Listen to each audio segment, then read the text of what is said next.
that we already did that. All right. It's There we go. recording now. All right. Now that the icebreaker is out the way, I can share my screen real quick. Oh, it is not enabled. So Daniel, would you like to share your screen or let me? Yeah, sorry. You're good. All right. You should be able to do it now. Okay, sweet. Ooh, let's see, that's it. Okay. So you guys see my beautiful Word Yeah. document? Okay, I weirdly can't actually because you guys' beautiful faces are in the way. Um So the first question, I guess all of the questions were about pros and cons lists and the usefulness of them and make us feel bad for not using them because we're normal human beings. But the first question is find an example of pros and cons model. Do you think the pros and cons model is helpful? Think of one or two ways you might make it more helpful or useful. Anybody have any comments, concerns, anything they'd like to share? I think for pros and cons, I think it's a good starting point in evaluating decisions. I don't think you should base everything off a pros and cons list, but I think it's a good starting point to help. Like if for me, for example, me and my wife are looking to upgrade our car to a third row. Mhm. So we've been doing pros and cons to certain cars and like what are the pros of not necessarily like a specific car right now. We're just specifically looking for these type of things and what cars have those. Mhm. Then from there we're getting into details of like, hey, do we want to move Toyota, Volvo, those type of things. Um and so I think it's a great starting point, but I definitely think don't it's not the end all be all type of thing. Yeah. My See, I mom kind has of the put, oh, go oh, go ahead. ahead. I have a stupid comment. I'll let you go. Well, I put that I think they're pretty helpful, kind of similar to what Jason was saying as a starting point, but they need to be unbiased. I feel like whenever I sit down and do a pros and cons list, I can really sit down and really tell which side I want. Uh, but yeah, it's my 2 cents. Yeah, Jason, all I was gonna say is my mom has that Hyundai Palisade. Thing's pretty dang nice. Yeah, it is very nice, very pricey too. Yeah. She went for the good one too. I guess since she doesn't have any kids, she can buy whatever car she wants. That's a Uh, good point. yeah, when you don't need the money as bad, you have all the money in the world. But back when I was a kid, riding in that green Toyota Sienna that was older than me, Yeah. those are the good old days. Yep. Sounds about right. Oh, but yeah, I kind of said the same thing. They're helpful and they help people create these objective and rational decisions. Um, but they kind of need to be weighted as in like what is more important than one thing or the other. Um, but yeah, so far so good. Daniel, do you have anything to add or Nah, you guys, the same thing as all you guys.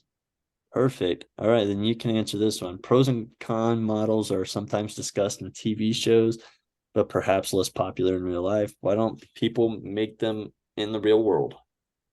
I put down that people don't make them in the real world just because they take time, and like most people don't want to take time to make a decision. They just want to make a decision. Like that's why I don't make them. Yeah, I completely agree. I said because we often do not take the appropriate amount of time to decide things. So, Yep. anybody have anything different? All I said differently is depending on what the decision is, like financially for me, like buying a house, buying a car, those type of things, I'm gonna take more time and maybe make a pros and cons. But like deciding where I'm gonna eat tonight, I really don't. It's not that big of a deal. So Yeah, that's all I would add to that is we either want it now or we take so much time to make a decision and do the pros and cons. So yeah, absolutely. Um, and if one option has more pros and fewer cons than another option, should it win? You guys, Jake, you have anything to say about that? Should it win if it has Um, pros. I put if you're willing to dedicate more time to it, I put no. Typically, things should be more weighted and really thought out. But I can also think of times where I've looked at a list like, well, this has 4 pros and 3 cons, so we're going for it. But typically, I'd say no. Yeah, I put it depends on the importance of the pros and cons. Like if it has a major con, like that's pretty frowned upon. But if it has like really, really important pros for you, then yeah, like it should win. It should not just be an automatic thing. Um Yep. Seems like that's pretty simple answer. Yeah, I agree with that. Um so the next question says an easy way to add more weight to a pro is to add more pluses next to it. You can do the same thing with cons with, I guess, negative signs or hyphens, or I don't know what to call them. As a group, practice this with a vacation decision. Maybe your options could be Disneyland or Hawaii. So, I am actually kind of doing this with vacation options for next year because I like to travel and my wife likes to travel and we don't have any kids, so it's cool. We can travel every year to a great destination. So I'm gonna make a pros and cons list right here on a piece of paper, and our options are gonna be Hawaii or New York City. Awesome. So I guess we could do pros of going to Hawaii. You guys have any ideas? You guys been to Hawaii? Nope. My wife used to live in Hawaii. Must be nice. Yeah. She's lived everywhere. So what are some pros and cons to Hawaii? Cons, it's expensive. Expensive, very expensive. But that's to live there. I would say to vacation there, if you get the right resort that's all inclusive, then it's probably worth your time. So I guess a pro would be where destination of your hotel and what's included in that. Yeah. So is that like breakfast included? Is that, I don't know, they come with an option to, different excursions, go not skydiving, what's the word? Like helicopter rides around this, state or whatever maybe. So look at those type of options. Yeah. Pro for Hawaii too. It's relatively safe. I don't hear about like gang violence in Hawaii. That is true. I haven't heard that much about it. I guess another pro to Hawaii is like it's beautiful and I've never been there. Yeah. I would say more, it's like comparing it to New York, it's more outdoorsy. Yeah. And it's the ocean and beach. So if you're much more an ocean beach person, you're gonna enjoy Hawaii a lot more than New York. Okay. Any other cons of Hawaii? Well, bugs. There's a lot of bugs. My wife always talked about that cockroaches everywhere. Yeah. Mm-hmm. Just That's come not- out of her drain, like she's showering, just come right out, no problem. Yeah. And then for the Hawaii thing, for the expensive, I'm gonna put the negative marks on that one because that one's quite negative to me. Like that one means a lot of important because it is kind of expensive. It's like $800 or more to get there. Like it costs more for a hotel than New York. I guess so. New York, we could do another pros and cons. Pros of going to New York. I will say that is where I serve my mission, so You're familiar with the place. I know it well. So that's definitely a pro. I mean, it's city life, so if you enjoy that, that could be a pro. Or I guess that could be a con as well. I guess again, pro and cons always depend on the person. So for me, it's a con just because I'm not a city person, Yeah. but I do want to visit one day. Just to say I've been to New York. So Oh, it's a great place to visit, not to live. I will say that. I think a pro with like the city life type of deal is there's like tons of like museums or attractions to go check out. It's true. You can only stay on a beach so long, in Hawaii. I don't know. Is that? I think that's couple debatable. months, couple I years. could sit on a beach for a long time. Again, Yeah, I yeah. can too, but like 2 days is enough beach time for me. Like 2 full days on the beach, that's a lot. I think that's minimum. Yeah, Because I think 2-3 days is a beautiful thing. I think it will already be even better. and that's another pro and con between New York and do you want a more relaxing, just hang out on the beach type of vacation, or you want a city life where you're going, visiting different things all the time? Me, Yeah. the beach sounds way more enticing. One, because I can go sit on the beach and my kids can just go play. In New York, I will have to, well, of course, then I'd watch them every time in Hawaii, but I think I'd have to watch them even more in New York. Yeah.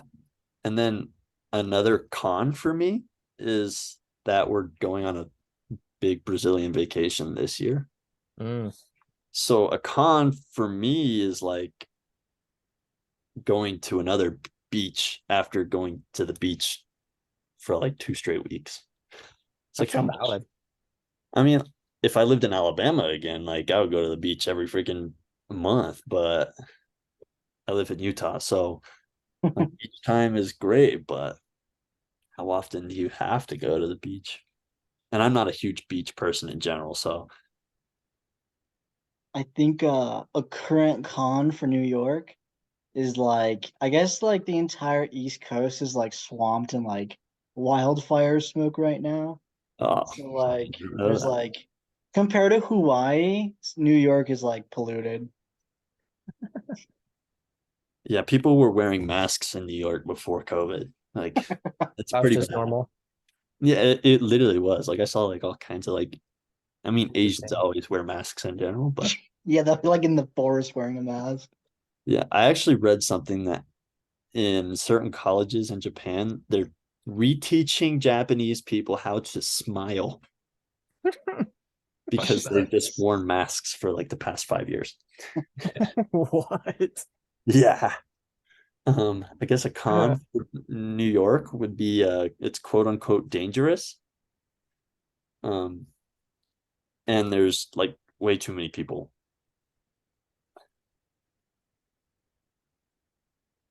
So It's definitely a con.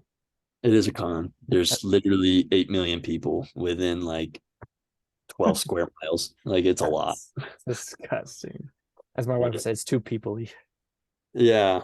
And my wife has anxiety with too many people, and I, to a certain extent, get tired of being like too surrounded by people. So, okay. Well, that seems to answer that question. Um, I have lots to think about. I think I'm going to lose this debate and we're going to go to Hawaii. I personally want to go to New York, but I haven't been back. Is she the one pushing New York or Hawaii? Yeah. And like, if we went to Hawaii, I guess one of the cons, like the expense con, would be like not as bad because I think my parents are going to go to Hawaii next year as well. Gotcha. Yeah. So that'll help out in car rentals and maybe we can slide into their Airbnb or something. Hey, whatever works. Whatever works. If your parents are doing it, then if they offer, then it's a real option, right? Yep. Full send. Absolutely. So the next question is, how do you structure the considerations or factors in a pros and cons model? I don't know what this means. Like, how do you structure the considerations? I was kind of confused by that too. I just kind of put just having a good order to things so it makes sense and it's clear is always important. But I was kind of confused by the question myself. Yeah, I Yeah. didn't really understand it all that much either. I kind of just was like you choose the factors that like you actually care about when you're making a model. Yeah, I just said to be as detailed as possible. I don't know.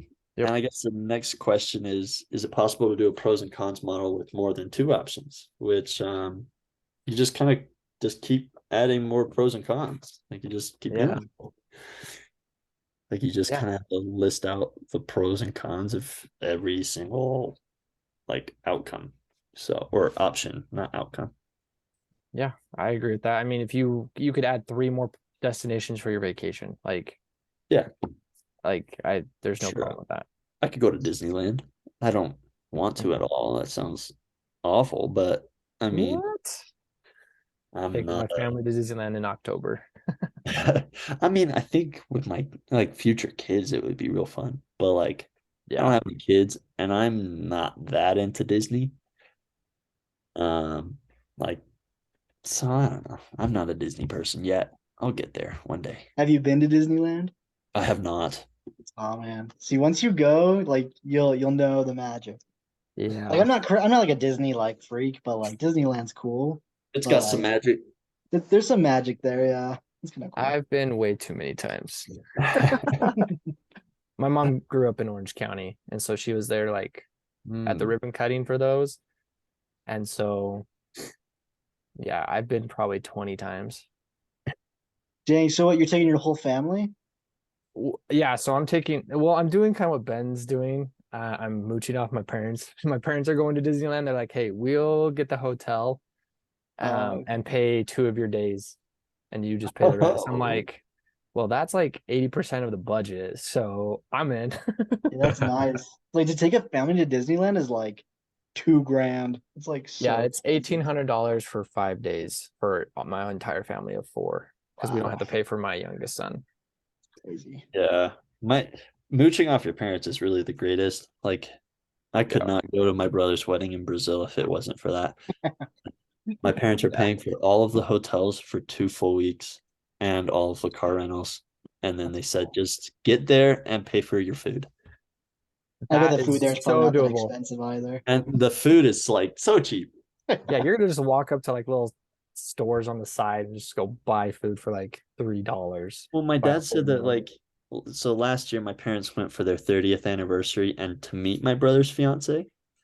And he was like, yeah, I took out her entire family like 3 or 4 times. And every single time we did it, I paid like less than $150. He's like, it was literally like nothing. Like That's it was nuts. probably like he was like it was like $15 a person to like gorge yourself. And he's like, it was like a ridiculous amount of food for like as low of like as nice of a place and for as much food.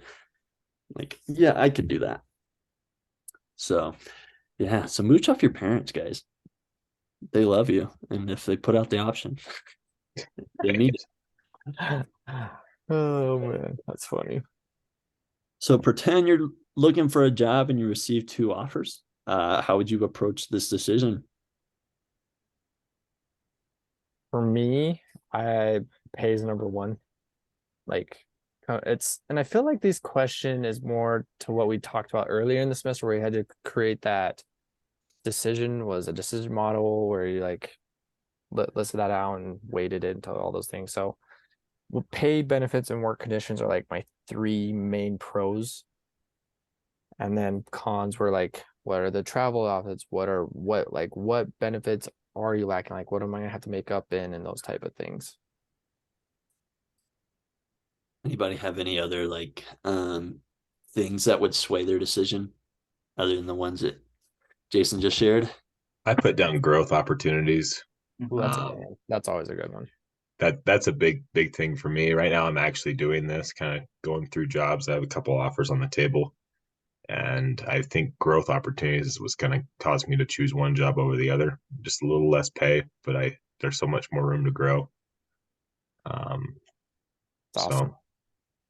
yeah, it's like you might take like a $5,000 loss in the beginning, like for the first couple of years, but like you might go from making like $40,000 to like 80, like yeah, like quick. And quick. I asked the recruiter, I was like, so what happened to the person that had this job? Like, well, we promoted him within 6 months of being hired and he's doing this. I'm like, oh, say less. So Wow. I That's want to be that awesome. guy then. Yeah. that's like something that I've always been trying to tell myself in the back of my head. Like when I'm done with Ensign College, like pay is like really important, but like also like being able to like grow within that company because like I'm not from Utah. Like networking is really difficult and I honestly don't understand it that well. Like so I need to be able to like network within the company and also like grow within the company and kind of just like learn the ropes starting off, you know. So Something that I put down as well is like the benefits, you can take those into consideration. It's like my wife, like she had a job that was paying like a good amount, and then she left that job for a job that would pay her less, but then they would pay for her insurance completely. oh So wow. like insurance was totally free and it was good insurance too. So in the long run, we were saving more money with that job, even though she took a lower salary. There you go. Yeah, my wife actually did kind of a similar situation. She lost out on like so when she switched from one job to a new job, she lost out on like 50 cents an hour or something like that. Which honestly, like I was like, yeah, that's not that important. That's cool. Like what is that going to equate out to at the end of the year? Like $500, some, you know, not that much. Um, but then she was telling me all of the benefits like hey we get paid for like this if we bill more than this much then they increase our like hourly wage by a whole dollar like and if we bill more than this then it's $2 plus on our day and you're like holy crap so like it ended up actually paying like hundreds of dollars more per paycheck. I'm like wow this Dang. I'm like, this worked out. And I literally told her, I was cause she has like pretty bad anxiety. So she's sitting there and she's like, oh, I just don't know. Like, I need a job. Like, I need a new one. She's like, and I feel like all of these jobs I've interviewed for, they're always like, oh, yeah, here's like $14 or $15. And she's like, that's just like, it's livable, but it's not like comfortable. Yeah. And then she came across this job and then like her whole like life was like changed. She was like, one, I love the job, and two, like it pays pretty good, and three, there's growth opportunities. I'm like, yeah, well, I told you, like Fine, I tell you. literally told you multiple times. Like I prayed about it and I felt pretty good. So just like give it some time. And it worked out. Um, so I guess the last one is suppose you were trying to decide what you can do to improve a team's performance. Is doing nothing sometimes the best option? Can you think of a scenario where this might be the best case? I said in a scenario where that might be the best case is like if a team is like producing like a product or like doing a project, just let them run through the course of it, and then you can just judge it based on like the results that they brought forth versus like judging them as they're doing it. Just wait to see what they actually get done. Yeah, for sure. I think something I said was like doing nothing is the perfect thing. So like you can only optimize so much in like a company. So for my example, I said like you might want to increase productivity in your office. So like in Jason's case, they got rid of dogs and you can move your tables around so like it's a little less chatty or you move a common area closer so you can get your snack and go back or something like you can improve in tiny little ways but like you can only go so far with things so sometimes doing nothing is probably your best option like if you've already done the work in the past like don't beat a dead horse, you know.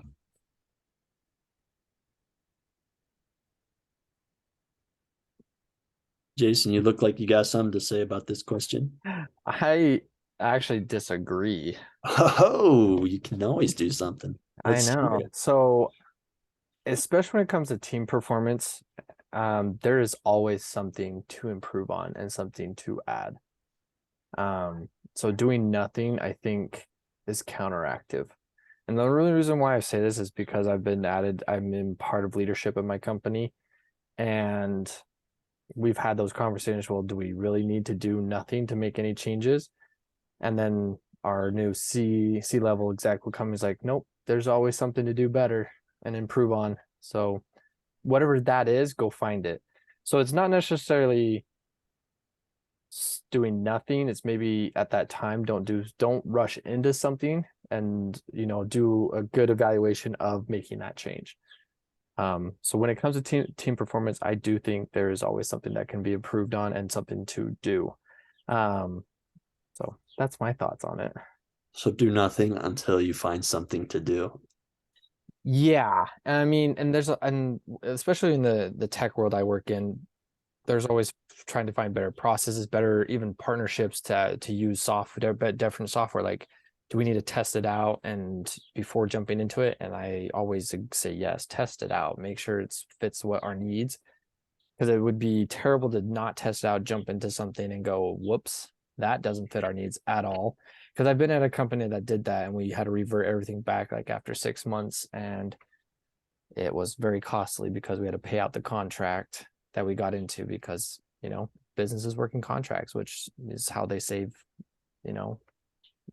money, I guess, keeping customers and those type of things. So do nothing until you have a good enough solution that's going to make your team better, is my thoughts on that. Absolutely. I agree. I'll agree with that. Jake, you got something for this? I kind of have a similar answer to Jason. I have some background in lean manufacturing, and growth and change and continuous improvement are some big key points of that. So I think just always being open and really, I guess, evaluating the process is always important, looking for better options. And sometimes not changing is good, but just keeping your eyes out open and making sure that we're doing the best we can do is always key. That's awesome. Yeah, I totally agree there. Like there's like it's kind of one of those things where it's like you kind of have to like go through like a period of like testing almost. So like I guess for example, like you got to see if what actually like will works, or like what aspects of what you're doing doesn't work. Like there's always something to improve on that. I guess that's kind of the gospel too. So Yep, exactly. However, I do think there are times where there are times to do nothing. Like, for example, buying a car. I don't want to rush in and just buy a car, because once I buy that car, I'm stuck with that car. And so sometimes the best thing to do is nothing. Don't buy a car. My car works great. I just got it registered and everything, just paid. I just replaced the alternator on it myself.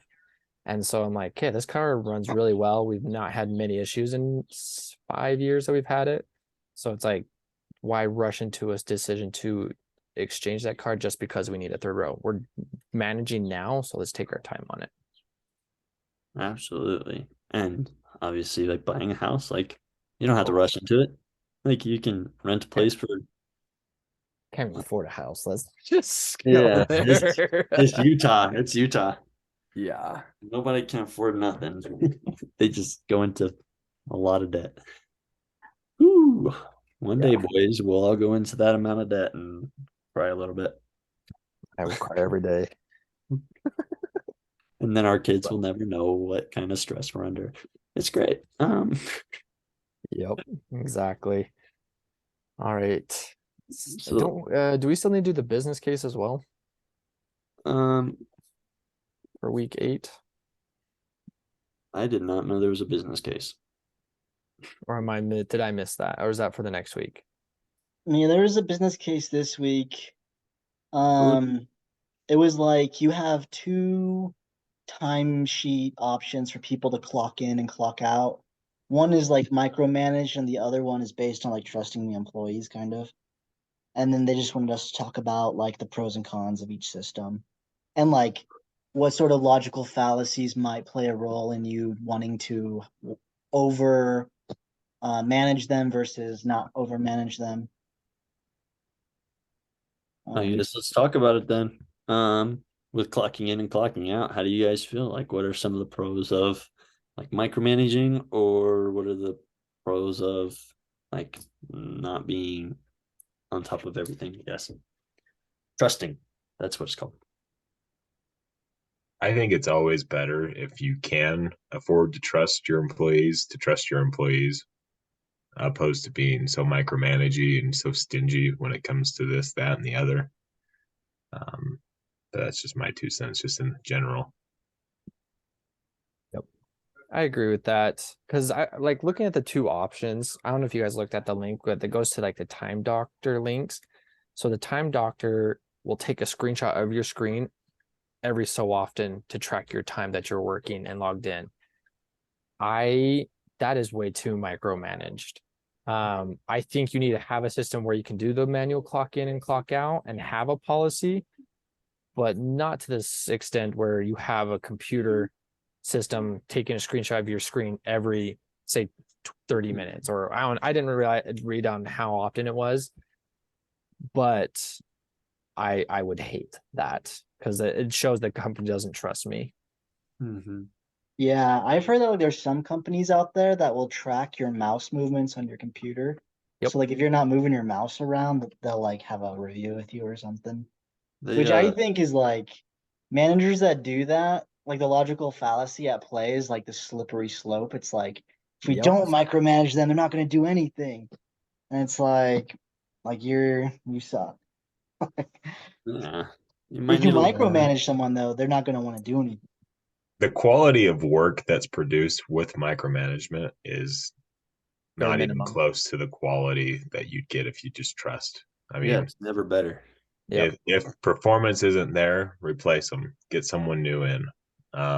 Yep. But if you're micromanaging, there's not going to be good quality behind the work. It's like one of those things that kind of goes down to like your hiring, like hire the people you can trust and then trust them like 100%.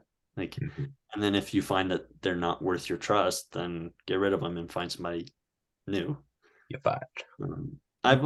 I've had like a similar situation to this like at my job because I work for like a really small tile installing company, and my boss like we send up him our timesheets every other week, and then and it's not like he's sitting there like meticulously like looking over it, but he just kind of like looks through it real quick and sees like your hours, and like if you're like way off, or like if he knows like, hey, I made a mental note for this day, like you're gonna be at this many hours or whatever, and somebody else is gonna be at that. Like I feel like he does that really well because it's not like he's micromanaging how much you're like trying to charge him to work for him, but it's like, hey, I'm gonna make sure that I'm accountable for myself, and then like I'm gonna take care of you in the meantime. So like he'll pay for your gas some days, and he pays for our lunch every day, and you're like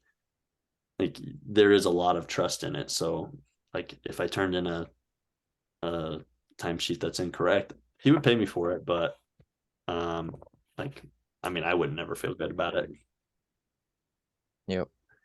I definitely agree with that. And I think you hit a good point, Ben. It's the hiring process. Hire the right people to do the job and trust them to do it. Yeah, my dad always talks about how at his job they don't even turn in a timesheet really. It's like kind of a timesheet, but his boss just kind of wants to know what projects they're working on to make sure that they're working on the right projects at the time. He's an engineer. So he's like, okay, so if we got to turn in this like hospital drawings on this day, I expect like that you were working on it like Monday, Tuesday, Wednesday to get it in on Thursday or something like that. It's like Absolutely. he's like, and you can say on your like statement every week, like, hey, I was doing general office work. And honestly, like that's like my dad's pet peeve at his job. He's like every single day I come in and I work on a project, and I tell like my boss every day what project I worked on like throughout the day. And he's like, and then I have these coworkers that are just like, oh, just general work. He's like, no, don't tell me what you're doing general work. He's like, tell me what work you're doing. But Yeah. I think that's because my dad doesn't trust the people he works with. He's not the boss, so it's okay. Oh man. But yeah, I totally agree with everything that's been said about that. There are a lot of pros and cons to micromanaging. A lot more cons, if I'm being honest. But yeah, Agreed. is there anything else we need to go over before we reflect as a group? I'm just reading it over real quick. So it says talk about fallacies that would cause offense and not cause offense. Like Daniel said, the slippery slope, that would definitely cause issues. I think one that wouldn't cause issues is probably the appeal to authority. Some people might just do it because they're asked to, and that would just make the work go. They may not be happy about it, but they're willing to do it because that's what they, were hired to do. So that's my thoughts on that. Yeah, absolutely. I mean, a lot of people do things just because they're told, even if it like makes no sense or whatever. But Yep. Anybody else have any other fallacies? They might do something along the lines of like appeal to authority is like you might feel like sunk cost almost like, oh well, I've been doing it this long. Like I can't say anything now. It's just how it is. That's just how it goes. That's what we do. That's what we do here. That but that could also cause issues because you come to a new company and you ask them, well, why do we do it this way? Well, that's just how we've been doing it. And it's like, well, it's not a great way. Let's try fixing this. But then like, no, this is how we've done it. So We've been doing this for 15 years. wonder you're not Congratulations, growing. you've been doing stuff wrong for 15 years. Like, you know what also happened 15 years ago? I believe the iPhone 2 came out. So get out of here with that. Do you see them still using iPhone 2? No, Yeah. I don't think so. That's You know what you funny. can do on an iPhone 2 now? Nothing. Get out of here with that. Seriously. But and then last question is how does the use of this decision model improve a group's ability to come to a consensus? So all I put was having a group or committee or whatever it is, a leadership team to make decisions. It's better to have a group and have everyone's a point of view than just have one person just make that final decision, because it's what that person thinks best. When having multiple thoughts and comments, is I always feel is a better option. And you might not see all the cons or all the pros. Like, Yep. I might not think about the let's see, an option here. I might not think about all the bugs in Hawaii. Like I never thought there was that many bugs. Apparently there's a lot of bugs there. So Yeah, that's what my wife says. I've never been.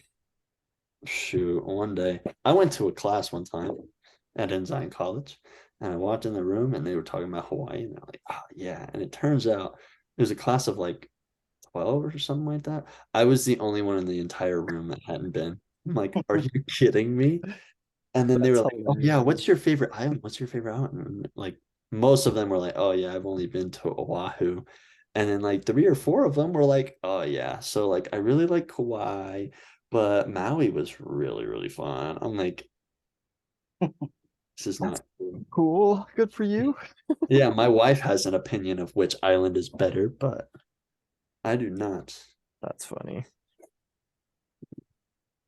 But alrighty. How did we do? How did we do? Let's see. We'll come together. Everybody know what was going on during the meeting? I did until I realized there was a business case analysis thing that I need to also do. Oops. No worries. Yeah, I felt like I think the only one, I think we all had that same question though at that one question that was kind of confusing. Considerations. Yeah, how do you structure the considerations or factors in a pros and cons model? I don't know. I just list out the things. I'd just find things that I need and list that as a pro or con. So Yeah. I don't know how you answer I that. don't know. Yeah. But besides that, I think we all understood this assignment pretty well. Yeah, for sure. I agree. Mhm. Let's see. Were we able to focus on things? I think we were pretty good about it this week. Yeah. We only talked about Messi for like 4 seconds. I just read on my phone, ESPN pulled up and it said that Inter Miami tickets have gone up 1,000%. Really, jeez. 1,000% in one day. Well, did you see their Instagram? It went from 125,000 to 1.2 million. Oh my Dude, gosh. It's because probably like anyone who doesn't follow soccer outside of the United States probably doesn't even. I mean, like, I don't think most people follow soccer in general. Like, Hey, They do. careful what you say. I can in honestly say I've never comparison been to to a like soccer NBA game. or You should go to a soccer game. Although, like, even if you're not a soccer person, going to like a Real Salt Lake game, I go to the Pioneer Day game every year. And it is literally like one of like the most like exciting games ever. Even if like Real Madrid is losing like we did last year. Yep. It is intensely fun, and then there's a massive fireworks show, and then you go home. Heck yeah. So Love if that. there's a game to go to, Pioneer Day, like find a date or something, get you go with your dad or I don't know, anything. It is a fun game to watch. But yeah. Did you guys see that some of the other Saudi Arabian contracts that are being made now? Like Benzema, did you see that one today? 200 million? It's 214 million dollars for 3 years straight. So it's like Each year. yeah, each year. So it's like 600 214 each year. Yep. yes, it's like Wow. 650 or 60 million across 3 years. Well, you saw Is- Messi's deal from Saudi Arabia. Saudi Arabia offered him 400 million each year for 3 years. Each years for 3 years, and then they also were like, and then you're And gonna be then the team spoke for for- forever. Yeah. Is Stupid soccer money. the same way like baseball and like basketball? Like, if you get injured in your first game, are you paid the whole amount? There's a significant clauses in amount there. of guaranteed, but yeah, Okay. you still get paid. It's like if you don't play a single game, then you're not going to get paid nearly as much. Yeah. Like you're still probably going to make, if you're Messi, you're still going to make $1 million a week, but yeah, that's ridiculous. How is Messi even going to get paid? Sorry to keep He- going on this tangent. He now has Apple sponsors him. So he makes a pay of every subscription to Apple Pay now, or Apple TV. TV, yeah, because that's what MLS is on. Hmm. So, like, And he is has a he also Spotify deal going to as be well. an owner of the team? No, he's a part owner too. So once he retires, Oh. he'll have ownership in the team. Okay, because I knew it was something like that. Because like, there's not enough money in MLS to like, because I think the most paid player is something like $10 million. Not even that, like $8 million, and then that's like most of their team's like salary. It's ridiculous. Holy crap!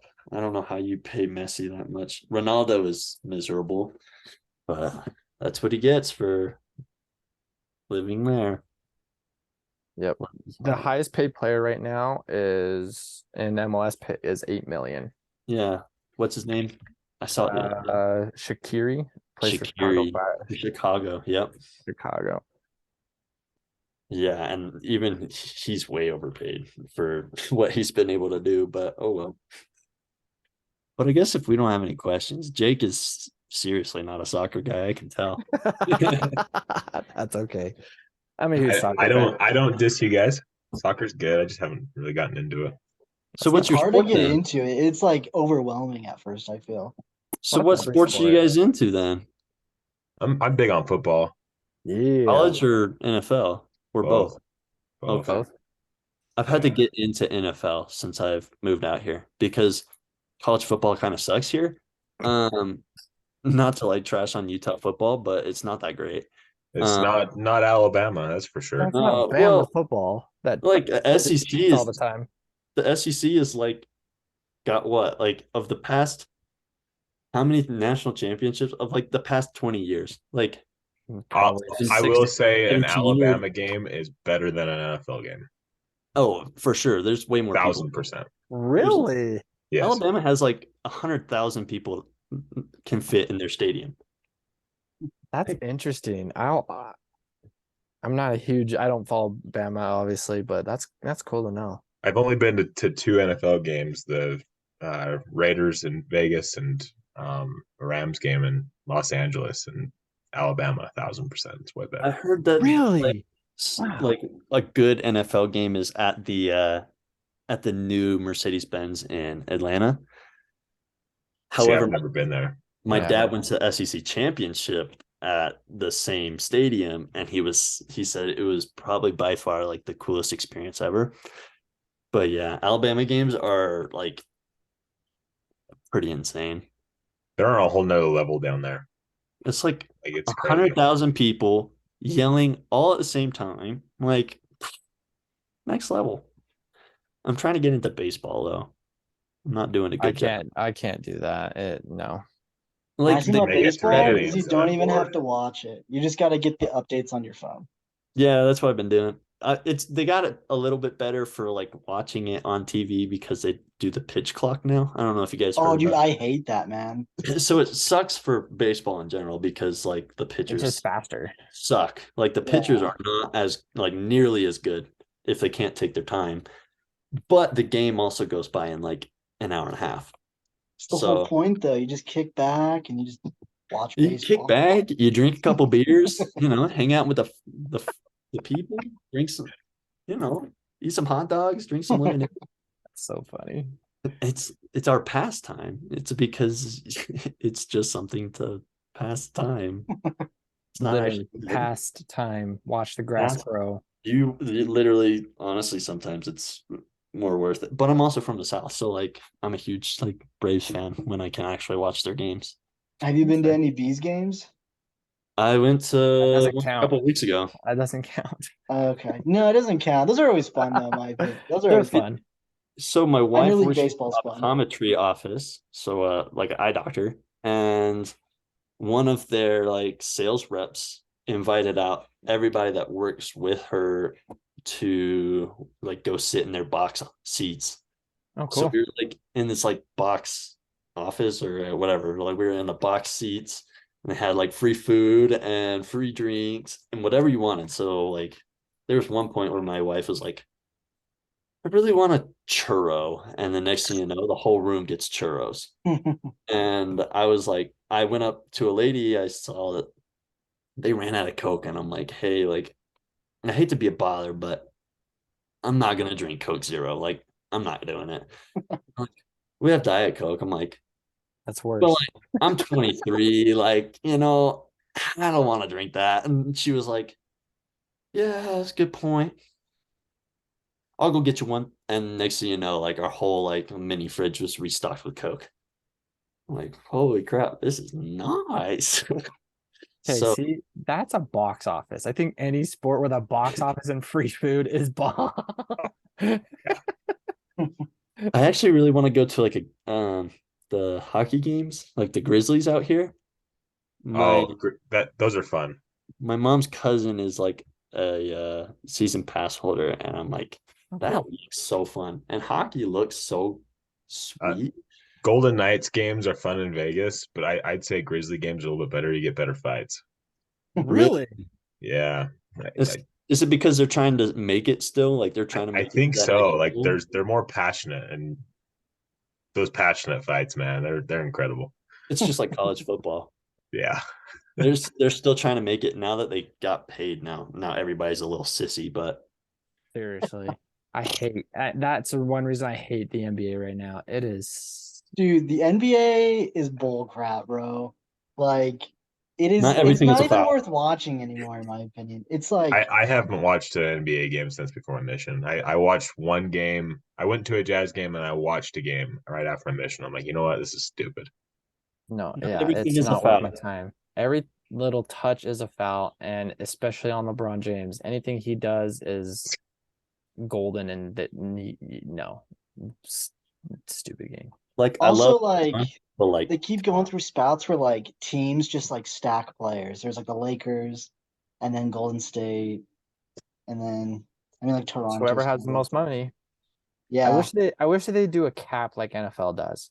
That way They do have a cap. But if Really? you go over it, I believe you get taxed like heavily. Yeah. But So it's teams not a- like the Lakers have so much money, like they just do it. Yeah, they do. Wait, what? And they're Yeah, ruining I'm almost positive. I think baseball's got a cap, and teams like the Dodgers and the Yankees do the same thing. They just so, pay they go over it. So And so they're just- already paying basketball the is going extra to get money. ruined next year as well. I don't know if you guys What's have heard changing? about the NBA next year. Nothing's changing, Oh, but that's bad. wherever LeBron James's son gets drafted, LeBron James is immediately going to sign a 1-year deal with them.